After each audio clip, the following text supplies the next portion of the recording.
Olá, tudo certinho? Uma boa noite, seja muito bem-vindo à nossa live. É uma alegria poder ter você aqui mais uma vez, mais um culto de quarta-feira. Nós estamos numa série estudando sobre o livro de Salmos, colocamos o nome de Salmos de Esperança, então seja muito bem-vindo, você que é de perto, você que é de longe. Por favor, eu tenho um pedido para você assim muito especial e peço assim com muito carinho. Por favor, compartilhe o link da nossa transmissão, tá bom? Você que está me acompanhando aí pelo Facebook, posso contar com você? Tudo bem? Você que me acompanha pelo YouTube, posso contar com você também? Por favor, compartilhe o link da transmissão. Pegue o link, você recebeu aí no WhatsApp. Pegue o link dessa transmissão e compartilhe para os seus contatos, para os seus grupos, para que mais pessoas elas tenham acesso à bênção da Palavra de Deus, ao estudo da Palavra de Deus nesta noite. Combinado? Posso contar com você? Maravilha! Eu agradeço. Obrigado você que tem nos ajudado, tem compartilhado. Obrigado por você estar aqui conosco. Você que é de Floreal, seja bem-vindo. Você que é de Valentim Gentil, você que é aqui de Votuporanga, o meu abraço.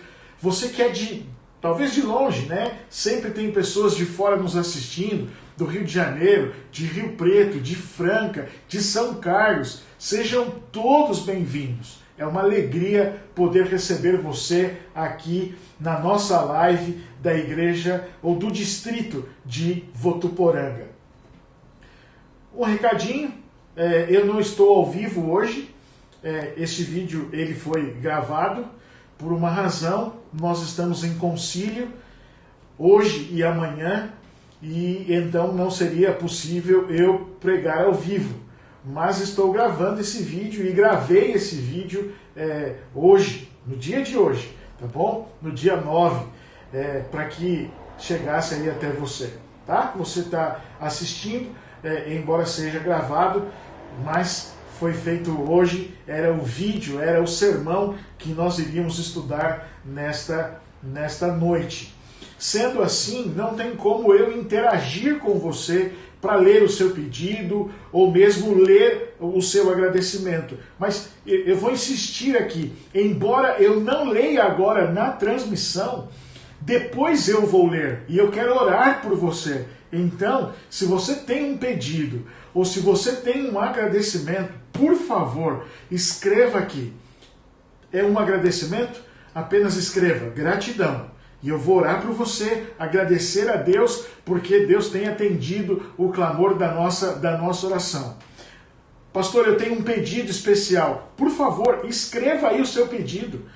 Se você não quiser se expor, se você não quer, falar o que é, apenas escreva o seu nome, tá bom? Apenas escreva o seu nome e eu vou estar orando por você. Eu repito isso para que você não esqueça. Durante a semana, vários dias, eu oro esses pedidos e eu oro por esses pedidos, intercedo por você.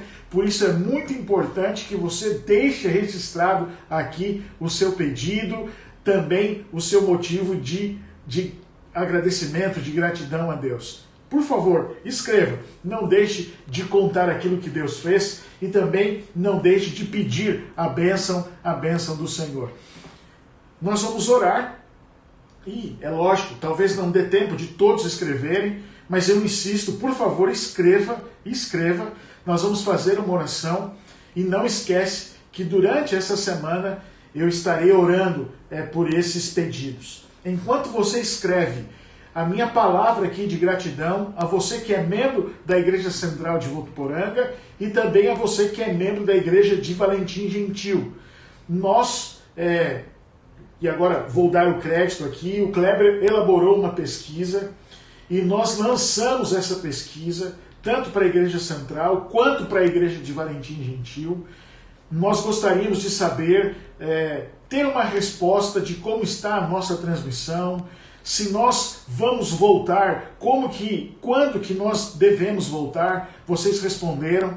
No culto, no sábado de manhã, no momento da escola sabatina, eu vou estar com vocês e aí nós vamos analisar estas respostas juntas, tá bom?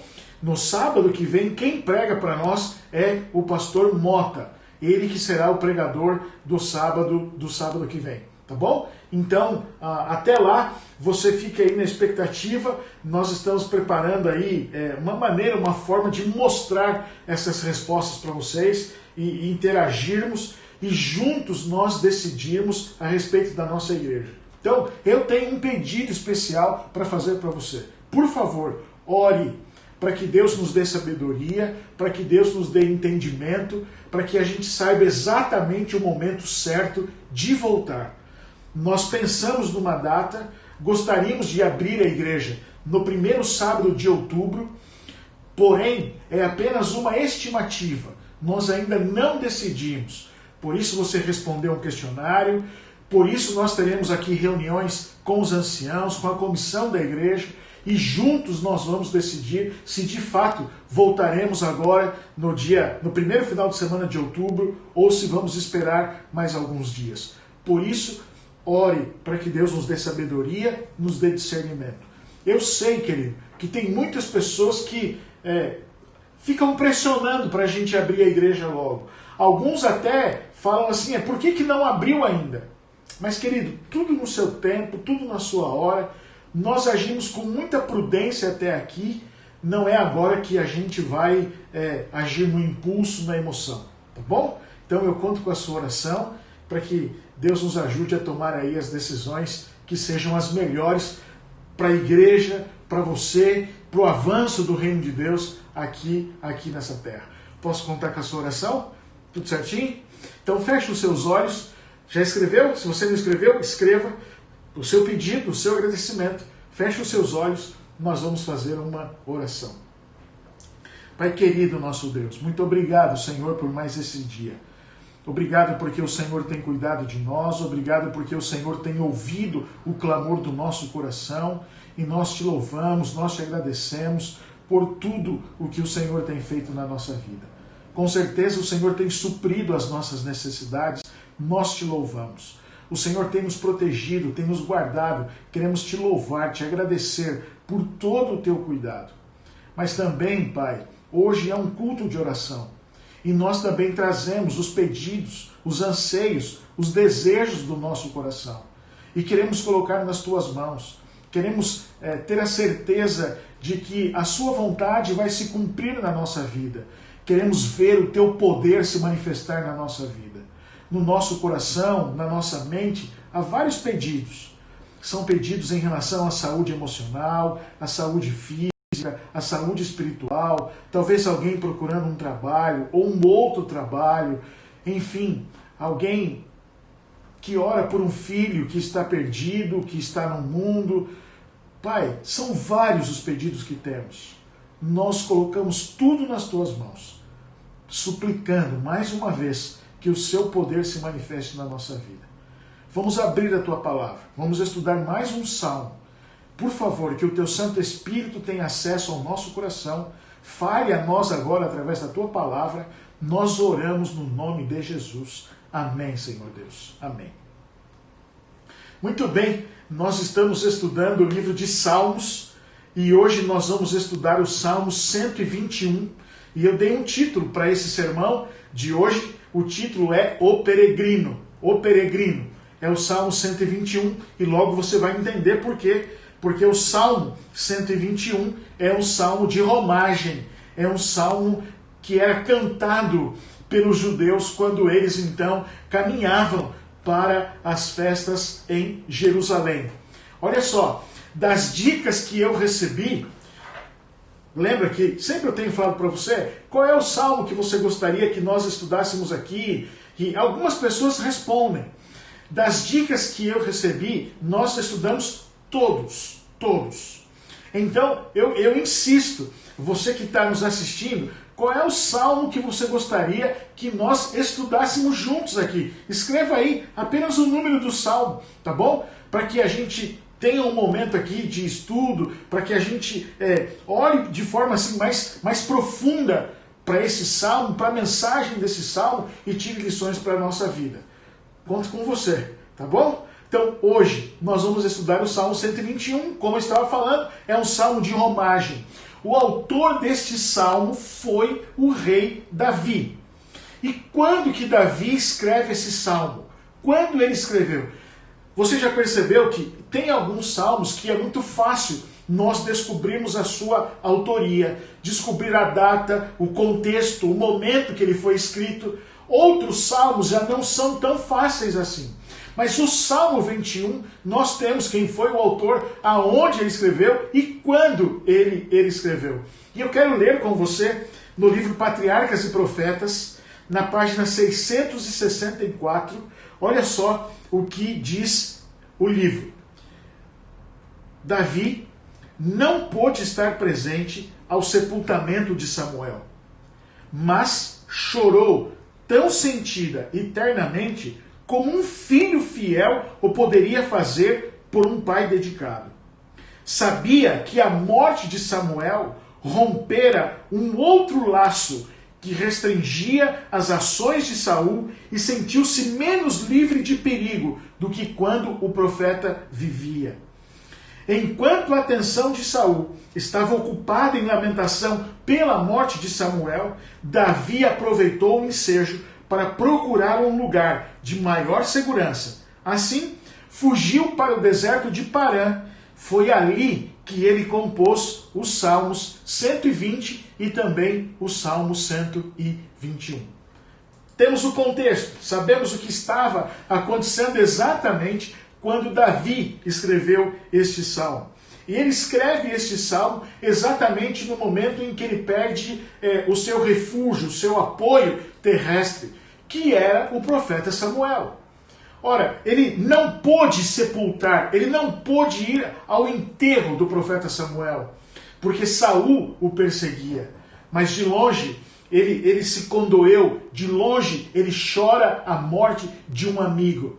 E num lugar seguro, que no caso aqui é um deserto, porque ele está sendo perseguido por Saul, nesse momento de paz, porque Saul também lamenta a morte de Samuel. Então, nesse momento de trégua, no deserto, Davi escreve esse salmo, que você muito provavelmente sabe de cor. E eu quero ler com você. Olha só o que diz o Salmo 121. Lembrando que eu estou usando a Bíblia, a Nova Versão Internacional. Ela pode ser um pouquinho diferente, alguma palavra ou outra. Diz o seguinte o texto. Levanto os meus olhos para os montes e pergunto, de onde me vem o socorro? O meu socorro vem do Senhor, que fez os céus e a terra. Verso 3. Ele não permitirá que você tropece, o seu protetor se manterá alerta. Sim, verso 4. O protetor de Israel não dormirá. Ele está sempre alerta. O Senhor é o seu protetor, como sombra que protege, ele está à sua direita. De dia o sol não o ferirá, nem a lua de noite. Verso 7. O Senhor o protegerá de todo o mal, protegerá a sua vida. O Senhor protegerá a sua saída e a sua chegada, desde agora e para sempre. Uau! Que promessa maravilhosa! Que texto! Que poema Davi não escreveu aqui? Como eu disse no início, este salmo, ele é um salmo de romagem. É um salmo que era cantado enquanto as pessoas viajavam rumo a Jerusalém para festejar as festas ou as festividades judaicas anuais. E eu quero mostrar para você, haviam 3 peregrinações. Elas são chamadas de Shalosh Regalim. São as 3 peregrinações anuais em que todo judeu ele deveria ir para Jerusalém. Estas festas eram a festa da Páscoa, ou a Pêssah, a festa do Pentecostes, ou Shavuot, e a festa dos tabernáculos, Sukkot. E durante estas festas, então o povo se dirigia para a cidade de Jerusalém. E enquanto eles caminhavam, este era um dos salmos que eles cantavam. Alguns comentaristas afirmam que havia um contracanto. os líderes cantavam o primeiro e o segundo verso. Porque na língua original, o primeiro e o segundo verso, eles estão na primeira pessoa do singular.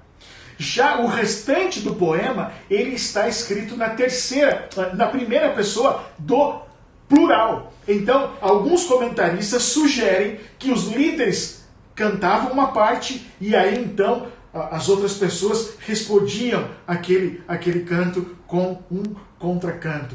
Agora, imagina, olha só, vai aparecer para você aí na tela uma roda aí com o calendário judaico. Só para você ter uma ideia, ter uma noção das festas e os dias ou os meses que correspondem ao nosso calendário. Depois, se você quiser até tirar uma foto ou mesmo quiser que eu te envie isso, eu posso te mandar depois. Isso foi tirado do livro O Pentateuco, do teólogo Paul Rolfe, e ele colocou aqui de forma assim bem didática os meses do calendário judaico, os meses do nosso calendário e também exatamente quando ocorria as festas. E nesta ilustração você consegue ver que as festas dos tabernáculos, a festa do Pentecostes e também a festa da Páscoa eram as três principais. Além destas festas, você tem a festa dos pães asmos, que ocorria em seguida, né, o dia depois da Páscoa. Você tem aqui o dia da expiação, o ano novo judeu, que não é no final do ano, e você tem a festa de Purim, que era uma festa de purificação. Esta sim ocorria no último mês do calendário judaico. Então, só uma curiosidade, mas para você ver, durante, pelo menos em 3 festas, os judeus então, eles caminhavam para Jerusalém e para adorar, para oferecer sacrifícios no templo. Então, durante essas viagens, eram cantados alguns salmos, dentre eles o Salmo 121. Agora, imagine-se um peregrino caminhando para Jerusalém, indo celebrar uma dessas festas. Consegue se imaginar? A voltar no tempo, volta lá no tempo, você é um judeu que não mora em Jerusalém e agora você está caminhando rumo a Jerusalém para ofertar ao Senhor, para louvar ao Senhor, para sacrificar ao Senhor. De longe, você avista o monte, ou o santo monte, aonde estava o templo. Para você, para mim, naquela época, vamos imaginar um viajante cansado. Manter os olhos na direção do templo significa manter os seus olhos em quem sempre te sustenta. Aquele que faz com que você mantenha o foco correto da vida, aquele que mantém você no caminho, mesmo quando a estrada é difícil. Caminhamos, de longe vemos o templo, de longe avistamos montanhas, e conforme vamos chegando perto de Jerusalém, várias cadeias de montanhas. E isso é muito importante, tenha esse cenário na sua mente, você vai entender daqui a pouco o porquê. Para nós, um viajante daquela época, a viagem era muito difícil. As estradas eram rochosas, poeirentas e muitas vezes perigosas. Não só o calor do dia era sufocante, mas o terror da noite também era desgastante. Aliás, havia uma tradição, havia uma crença popular de que se a pessoa passasse a noite exposta à luz da lua, ela ficaria lunática, ficaria louca. Olha só, imagina. Por isso que o texto diz, né, nem a luz do sol e nem a luz da lua vai te causar dano. Então, imagina você caminhando numa estrada pedregosa, num lugar que não é o melhor, a pé, muitas vezes, ou a maioria das vezes, ou durante a maior parte da viagem.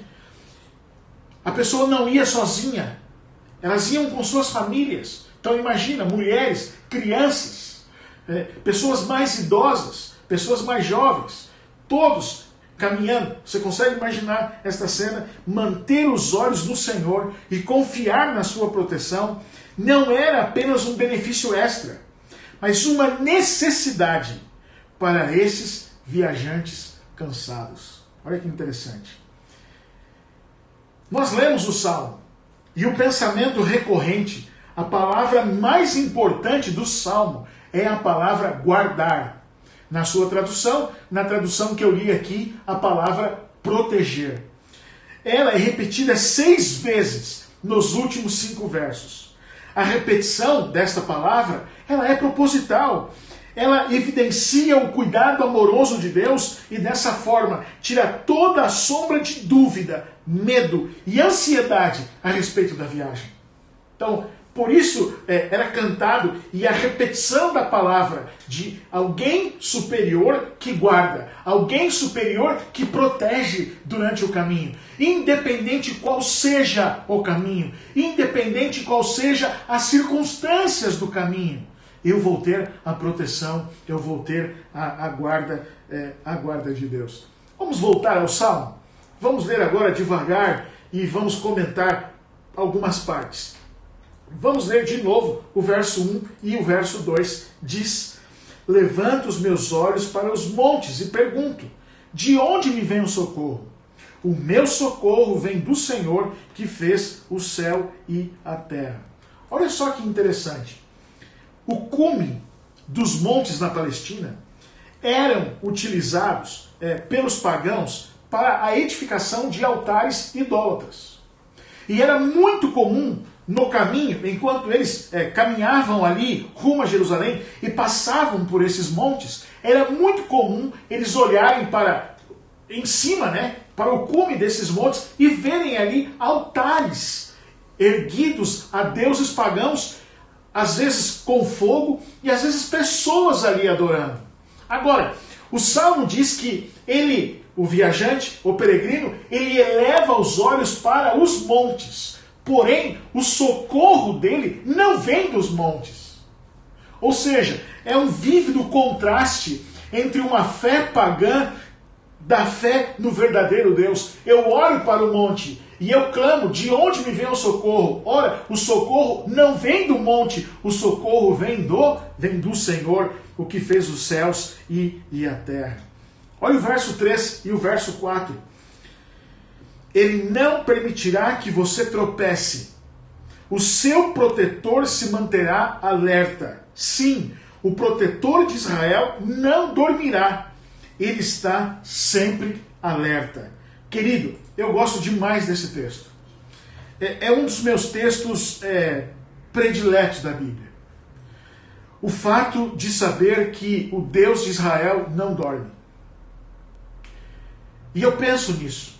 Quase todas as noites, quando eu deito na cama, eu penso nisso. Eu vou dormir, mas o Deus de Israel, o Deus que me guarda, ele não dorme. Ele está de vigia. E isso traz uma segurança, isso traz paz, isso traz um consolo, porque muitas vezes passamos um dia atribulado, cheio de coisas, cheio de atividades. Às vezes passamos por provações, notícias ruins, e o fato de saber que enquanto eu durmo, Deus não dorme, Deus vela meu sono, Ele me guarda, é um consolo, traz uma paz. Pensa nisso. O Deus de Israel não dorme. Daqui a pouco você vai se ajeitar, você vai para o seu quarto, vai arrumar a sua cama para dormir. E você vai dormir. Mas o Deus de Israel, ele não dorme. O texto diz aqui que ele não vai permitir que você tropece. Mas a palavra literalmente quer dizer escorregue. Ele não vai permitir que você escorregue. A vigilância de Deus, ela é incansável.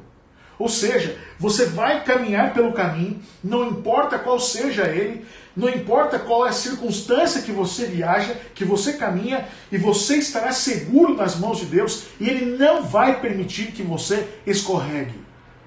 Deus jamais se cansa e está sempre atento às necessidades dos teus filhos. É esta a mensagem desse salmo. É esta a mensagem. Deus não permite nem que o meu pé escorregue. Ele está atento a tudo, ele não se cansa, ele supre as minhas necessidades. E o final do salmo, ele então diz, a partir do verso 5, o Senhor é o meu protetor, Como sombra que o protege, ele está à sua direita. De dia o sol não o ferirá, nem a lua de noite. O Senhor protegerá de todo mal, protegerá a sua vida. O Senhor protegerá a sua saída, a sua chegada, desde agora e para sempre. Interessante o texto, já mencionei como uma sombra. E não sei se você já caminhou no sol e por algum momento você passou pela sombra. E quão gostoso é você caminhando debaixo de um sol escaldante e de repente você encontra o alento de uma sombra. É exatamente esta figura. Só que o que o salmista tem em mente é: a proteção de Deus, ela é constante. A proteção de Deus, ela é incansável. Ao contrário do que alguns pensam, que Deus está em cima, apenas olhando, não. Deus, ele anda comigo, ele está ao meu lado. Assim como lá no Êxodo, assim como quando o povo de Israel saiu da servidão do Egito e uma nuvem cobria o povo protegendo do sol. É a mesma proteção, é a mesma ideia. Deus caminha do meu lado, ele me protege do sol, ele me protege da lua, seja do frio do deserto, seja de qualquer outra adversidade da noite, ele me protege. A presença de Deus é proteção, é refúgio para seu povo contra quaisquer forças naturais que possam ameaçá-los. O pensamento simplesmente é que de dia e de noite Deus ele estaria guardando e guiando o seu povo. Não importa. Eu vou repetir isso, querido. Não importa o caminho, não importa a circunstância. Deus vai guiar você. E quando eu digo que não importa o caminho, deixa eu fazer uma correção aqui. É claro que tem caminhos que você talvez escolha andar que Deus não aprovaria. Mas quando você escolhe andar no caminho do Senhor, no caminho que leva para o céu, quando você escolhe andar no caminho da vida, lembra? Na Bíblia há esse contraste. Eis que ponho diante de vocês o caminho da vida e o caminho da morte. Ora, quando eu escolho seguir no caminho da vida, não importa a circunstância, não importa o caminho, Deus vai estar ao meu lado. Deus vai estar comigo. E querido, presta bem atenção. Se por alguma razão você está caminhando no caminho da morte, se por alguma razão você caminha no caminho que não é o caminho de Deus, você que está me assistindo, que me ouve, se por algum motivo você está caminhando por um caminho que não é o caminho de Deus, ouça bem o que eu vou dizer para você. Faça meia volta. Faça meia volta. E ande pelo caminho do Senhor. Escolha o caminho da vida. Você estará protegido, guardado no caminho de Deus. Por mais improvável que seja. Andar o caminho de Deus requer fazer renúncias. Andar no caminho de Deus requer abandonar coisas. Andar no caminho de Deus significa rejeitar meus desejos, meus sonhos, minhas vontades. E ainda assim, querido, é o melhor caminho. Tome essa decisão. A tripla expressão que aparece aí no texto, o Senhor guardará a sua vida, o Senhor guardará a sua saída e a sua chegada, marca a completude da proteção e é estendida a tudo o que o homem é e o que ele faz. Então, Deus vai guardar a sua alma, Deus vai guardar a sua entrada, Deus vai guardar a sua chegada. A sua saída e a sua chegada. Ou seja, em todo o tempo, tudo que você fizer, andando no caminho de Deus, Ele vai guardar você, Ele vai proteger você. Querido, alguém pode dizer assim, tá bom, pastor, mas nós não somos judeus, nós não fazemos essa viagem espiritual para Jerusalém, e o que esse salmo me ajuda? Com que esse salmo me ajuda? querido, a mensagem desse salmo, ela também se aplica a nós hoje. E nos dá segurança de que precisamos, enquanto nós percorremos a jornada desta vida. Lembra do título do sermão de hoje? Nós também somos peregrinos. Nós também estamos em viagem. Nós também estamos de passagem. Que estes versos, eles tragam conforto na sua caminhada para o lar eterno. Amigo peregrino, você, meu amigo peregrino, enquanto nós caminhamos aqui, que este texto, que este salmo traga conforto enquanto nós caminhamos aqui. Tenha certeza que o Senhor, Ele cuidará do seu ir e vir. Não só agora. O salmo diz para sempre. E olha só o que diz um teólogo chamado Warren. Ele diz assim, ó: quem pode se queixar da jornada quando o caminho nos conduz ao lar eterno? Olha que interessante. Quem é que pode se queixar do caminho, se esse caminho é o caminho que nos leva para o céu? Eu vou fazer uma comparação bem simples, mas você vai entender. Eu aos pouquinhos estou voltando a andar de bicicleta de novo. E alguns dias aí nós nos atrevemos a andar 40 quilômetros. Bom, quando você chega no seu destino, você está cansado. Porém, a volta, ela não é fácil. Mas quando você lembra que você está voltando para casa, isso te dá um gás, te dá um ânimo. Aos meus amigos ciclistas aí que pedalam, enfim, você sabe disso. Olha, você pode ter andado o tanto que for. A volta não é fácil. Mas o fato de saber que você está voltando para casa é uma injeção de ânimo. Querido, o caminho para o céu tem as suas dificuldades? Tem. Mas nós estamos indo para casa. Nós estamos indo para o lar eterno. Então, nós não podemos reclamar do caminho. Olha, nós estamos chegando no lar celestial. E eu queria terminar esta mensagem contando para vocês, fazendo até uma propaganda. Eu não sei se você conhece esse livro, chama O Peregrino, de John Bunyan. Este livro, ele foi escrito por um pastor batista. John Bunyan, ele é um pastor batista, e ele escreveu esse livro em 1678. Foi quando ele escreveu este livro. Este livro, O Peregrino, ele é uma alegoria da vida cristã. Eu não sei se você já leu esse livro, mas se você não leu, por favor, leia esse livro. É fenomenal. É um clássico da literatura religiosa. Vale a pena você ler esse livro escrito por John Bunyan.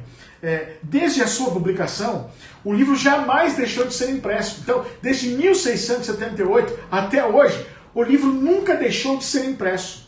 Depois da Bíblia, é o livro mais conhecido. Olha só que interessante. Depois da Bíblia, é o livro mais conhecido. E só, por curiosidade, o terceiro livro mais conhecido do mundo é O Pequeno Príncipe. Olha só que interessante.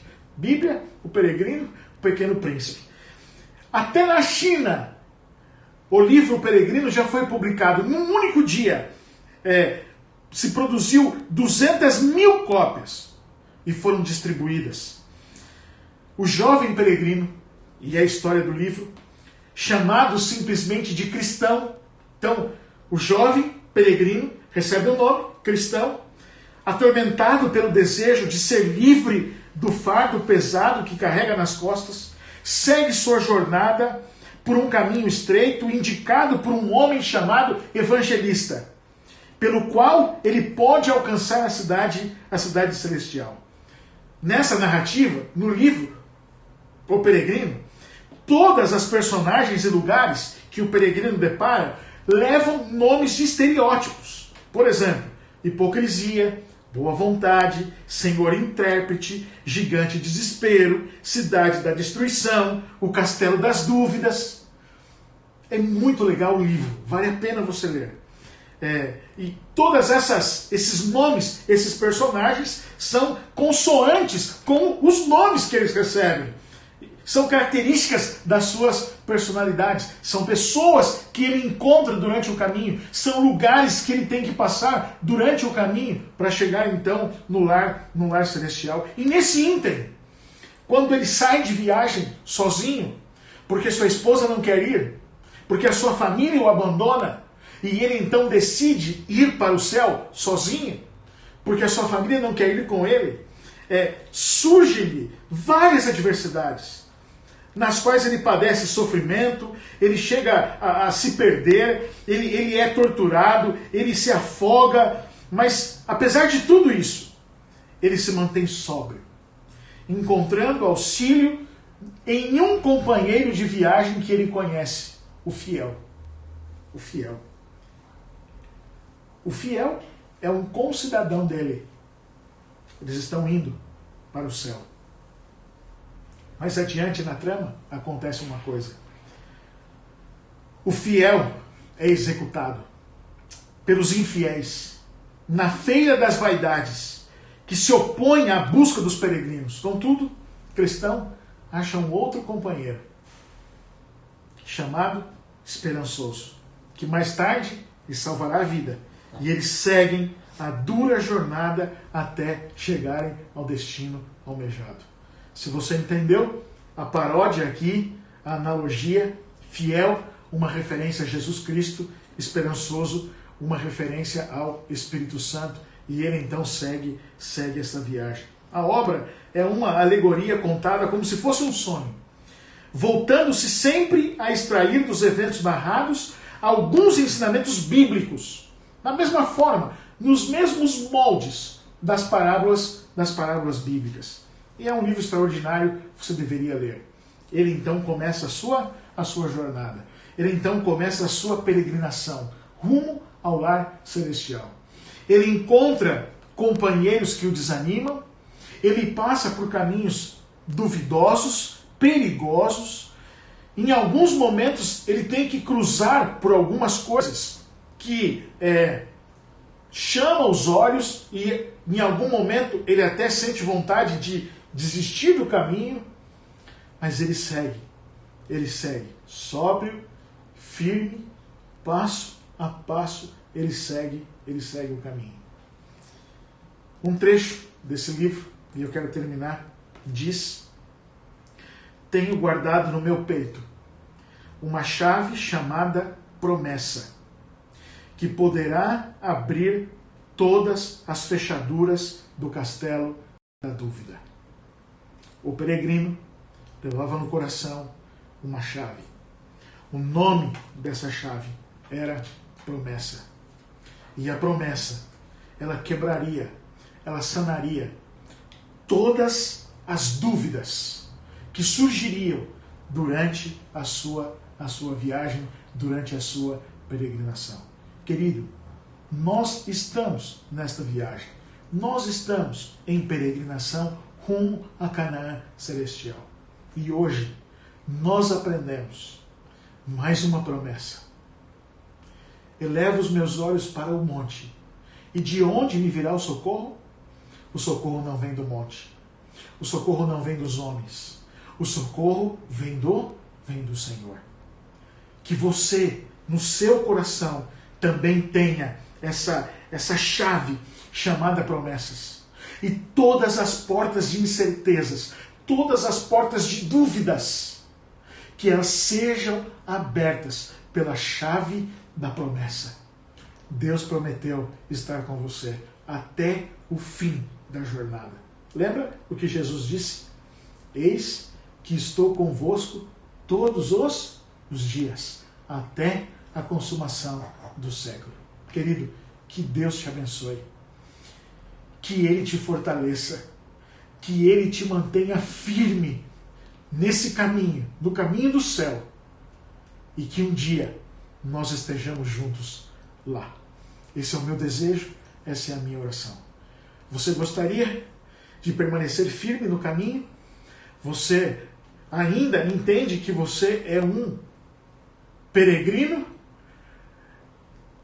quero orar por você. É esse o seu desejo? Feche os seus olhos, vamos orar.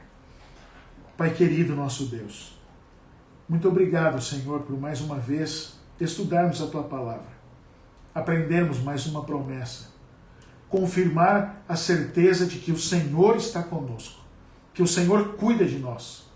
Muito obrigado, porque o Senhor não dorme, o Senhor não se cansa, o Senhor firma os nossos pés e não permita que ele escorregue. Nós estamos caminhando rumo à Canaã Celestial e não estamos sozinhos, o Senhor está conosco e nós te louvamos. Muito obrigado por tudo o que o Senhor fez e faz para a nossa salvação. Aumenta, Senhor Deus, a nossa fé, aumenta a nossa confiança e não permita que as coisas aqui desta terra, as coisas aqui deste mundo, tirem a nossa atenção daquilo que é mais importante. Que os nossos olhos possam estar fixos aí no Monte Celestial e caminharmos sempre rumo a esse destino até o dia recebemos das Tuas mãos a coroa da vida eterna. Nos despede agora na Tua paz, na companhia dos Teus anjos. Nós oramos no nome de Jesus. Amém, Senhor Deus. Amém. Que Deus abençoe você, que você tenha aí um restante de semana feliz ao lado de Jesus. Não esquece que no domingo é o dia de você fazer a sua assinatura da lição da Escola Sabatina. Você já assistiu a alguns vídeos explicativos, não deixe passar esse dia, faça a sua assinatura da lição da Escola Sabatina. Que Deus te abençoe.